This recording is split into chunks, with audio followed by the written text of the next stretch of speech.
অন্ধকারে কে দেখে তো পুরো অবাক। ওয়েলকাম টু পিওর দুনিয়া। আশা করি তোমরা সবাই ভালো আছো, আমিও খুব ভালো আছি। চলো তাহলে রাতে কি রান্না করেছিলাম তোমাদেরকে দেখাই। আজকে করেছিলাম একটা স্পেশাল রেসিপি। তো সব কিছু দিয়ে পেঁয়াজ রসুন সব কিছু মিলিয়ে ঠিলিয়ে একটা বাটা, গরম গরম ভাতের সাথে কিন্তু দারুণ টেস্টি। যাই হোক, এই রান্না করতে করতেই হঠাৎ দেখি দরজার সামনে দাঁড়িয়ে আছেন কার্তিক। মানে হঠাৎ করে মাই দরজাটা খুলেছে, তো দেখে চলে এসছে। তাই আবার রান্নাটা মাঝপথেই থামিয়ে চলে গেছিলাম তাকে ঘরে নিয়ে আসতে, কারণ এত ঠান্ডার মধ্যে তো বাইরে দাঁড়িয়ে থাকতে কষ্ট হচ্ছিল। তাই তাকে ঘরে তুলে আবার চলে এসেছি রান্নাঘরের কাজে।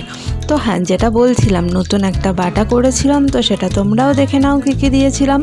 কিছুটা রসুন, কিছুটা পেঁয়াজ, একটু বাদাম, ধনেপাতা, এগুলো সব ভেজে নিয়েছি। ভেজে নিয়ে তারপরে একসাথে করে বেটে নিয়েছি, তারপরে আবার সামান্য তেল দিয়ে একটু টেলে নিয়েছি।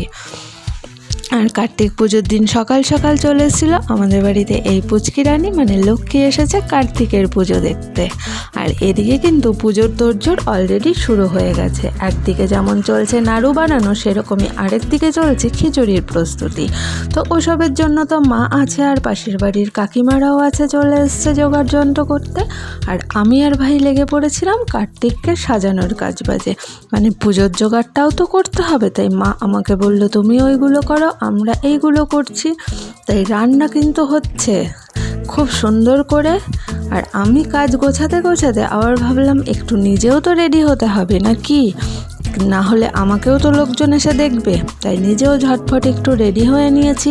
আর পুজোর দিন আলতা না পরলে তো চলবেই না, তাই সুন্দর করে কিন্তু আলতাও পরে নিয়েছি।